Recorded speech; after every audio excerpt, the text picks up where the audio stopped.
Assalamualaikum warahmatullahi wabarakatuh. Perkenalkan, nama saya Ari Juanda. Saya dari kelompok 7, yang mana kelompok saya terdiri dari 2 orang.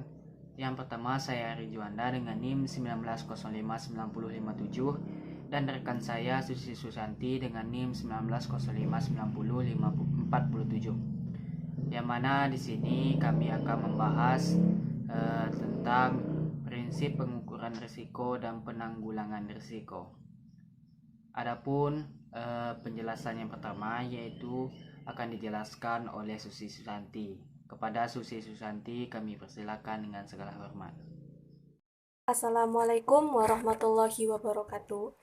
Perkenalkan, nama saya Susi Susanti. Saya dari kelompok 7. Saya akan menjelaskan tentang prinsip-prinsip manajemen risiko. Prinsip manajemen risiko itu ada 7. Yang pertama yaitu transparansi. Transparansi prinsip ini mensyaratkan agar seluruh potensi risiko yang ada pada suatu aktivitas, khususnya transaksi, dibeberkan secara terbuka. Risiko yang bersembunyi atau disembunyikan akan menjadi sumber permasalahan terbesar dan per definisi tidak akan dikelola dengan baik. Yang kedua yaitu pengukuran yang akurat. Prinsip ini mewakili sisi sains dari konsep manajemen risiko dan mensyaratkan investasi berkesinambungan untuk berbagai teknik dan alat yang akan digunakan sebagai syarat dari proses manajemen risiko yang kuat. Yang ketiga yaitu informasi yang berkualitas yang tepat waktu, yaitu prinsip yang akan turut menentukan akurasi pengukuran dan kualitas keputusan yang diambil. Sebaliknya, tidak terpenuhinya prinsip ini bisa membawa manajemen pada suatu keputusan yang berisiko fatal. Yang keempat yaitu diversifikasi, yaitu sistem manajemen risiko yang baik menempatkan konsep diversifikasi sebagai sesuatu yang penting untuk dicermati. Hal ini menuntut pola pemantauan yang konstan dan konsisten. Asumsinya adalah bahwa konsentrasi atau risiko dapat muncul setiap saat seiring dengan berbagai perubahan yang terjadi di dunia. Yang kelima yaitu independensi. Berdasarkan prinsip independensi, keberadaan suatu kelompok manajemen risiko yang independen semakin dianggap sebagai suatu keharusan. Prinsip ini tidak sekedar berbicara tentang kewenangan dan level tanggung jawab dari kelompok manajemen risiko dan kelompok atau perunit lainnya dalam perusahaan, melainkan juga tentang visi perusahaan dan kualitas antara kelompok manajemen risiko dengan kelompok lainnya, dan juga antar kelompok yang melaksanakan transaksi dengan mengambil risiko tertentu. Yang keenam yaitu pola keputusan yang disiplin. Porsi sains dalam konsep manajemen risiko memang telah memberikan banyak kontribusi bagi kemampuan manajemen risiko dalam melakukan pengukuran risiko. Namun, kualitas keputusan tetap saja tergantung pada bagaimana manajemen memutuskan cara terbaik untuk menggunakan alat atau teknik tertentu dan memahami keterbatasan yang dimiliki oleh alat atau teknik tersebut. Prinsip yang ketujuh yaitu kebijakan. Prinsip ini mensyaratkan bahwa tujuan dan strategi manajemen risiko suatu perusahaan harus dirumuskan dalam sebuah polis, manual, dan prosedur yang jelas. Polis harus secara jelas menjabarkan dan mendefinisikan filosofi manajemen risiko perusahaan dan menyediakan keseluruhan pendekatan yang digunakan oleh organisasi dari proses pengambilan risiko. Tujuan utama dari hal ini adalah untuk memberikan kejelasan mengenai proses manajemen risiko, baik untuk pihak internal maupun pihak eksternal seperti regulator dan para analis. Prinsip-prinsip tersebut akan menjadi penentu arah dalam menyusun suatu kerangka kerja, suatu model manajemen risiko yang handal. Lebih jauh, prinsip tersebut juga akan menjadi penentu keberhasilan dari penerapan model manajemen risiko dalam suatu perusahaan. Selanjutnya yaitu pengukuran resiko. Setelah manajer risiko mengidentifikasi berbagai jenis risiko yang dihadapi perusahaan, maka selanjutnya risiko itu harus diukur. Perlunya pengukuran risiko adalah untuk yang pertama menentukan relatif pentingnya, yang kedua untuk memperoleh informasi yang akan menolong untuk menetapkan kombinasi peralatan manajemen risiko yang tepat untuk menanganinya. Sekian penjelasan dari saya. Selanjutnya akan dilanjutkan oleh Ari Juanda. Materi selanjutnya yaitu akan disampaikan oleh Ari Juanda. Kepada Ari Juanda kami persilakan dengan segala hormat. Baiklah, selanjutnya saya akan menjelaskan yaitu tentang informasi yang diperlukan berkenaan dengan dua dimensi risiko yang perlu diukur, yaitu yang pertama, frekuensi atau jumlah kerugian yang akan terjadi. Di sini artinya berapa kali terjadinya suatu kerugian selama suatu periode tertentu. Hal tersebut untuk mengetahui sering tidaknya suatu kerugian itu terjadi dalam sebuah perusahaan.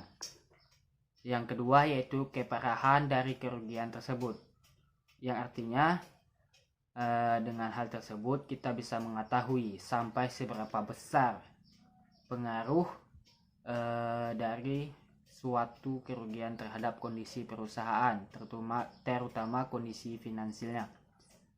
Dari penilaian tersebut dapat diketahui bahwa rata-rata nilainya dalam periode anggaran tersebut. Yang pertama yaitu nilai rata-rata dari kerugian selama satu periode anggaran.